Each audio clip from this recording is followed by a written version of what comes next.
আগের পার্টে দেখিয়েছি আমরা কাকুলাদের বাড়ি এসেছি, আর ওনাদের বাড়ি এসে কাঁঠাল না নিয়ে গেলে হয়। ওনাদের এই গাছের কাঁঠালটা অনেক দিন যাবত থাকে, মানে সিজন শেষ হয়ে গেলেও এই গাছটার কাঁঠাল শেষই হয় না। কাঁঠাল ইন আওয়ার হ্যান্ড।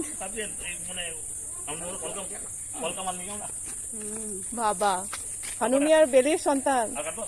এখানে আমার ছোট মামা কাঁঠাল পাড়তে উঠেছেন, আর এই যে আমার মাইমা ইন্ট্রোডাকশন দেওয়ার পর নিজ হাতে উদ্যোগ নিয়ে কাঁঠাল নিয়ে চলে এলেন। তারপর এগুলোকে বাড়ি নিয়ে আসার জন্য ব্যবস্থা করে দিচ্ছেন আমার খালুজান। আগে যখন এসেছিলাম এই রঙ্গন ফুলের গাছটা বেশ ছোট ছিল, ভীষণ সুন্দর একটা কালার, গাছ ভরে ফুল ফুটে থাকে অলওয়েজ। আমি এদিকে ভিডিও নিচ্ছি আর ওদিকে অভিযোগ পর্ব চলছে। কি গেমের লেগে বলেছেন ভালো করে বলেন তো। আমার ভাই আবার বাড়ি আসবার সময় খালুজানের কাছ থেকে কিছু ইনডোর প্ল্যান্ট নিয়েছে বাড়িতে লাগাবার জন্য, আর আমার হাতে দিয়েছে কাঁঠালটা।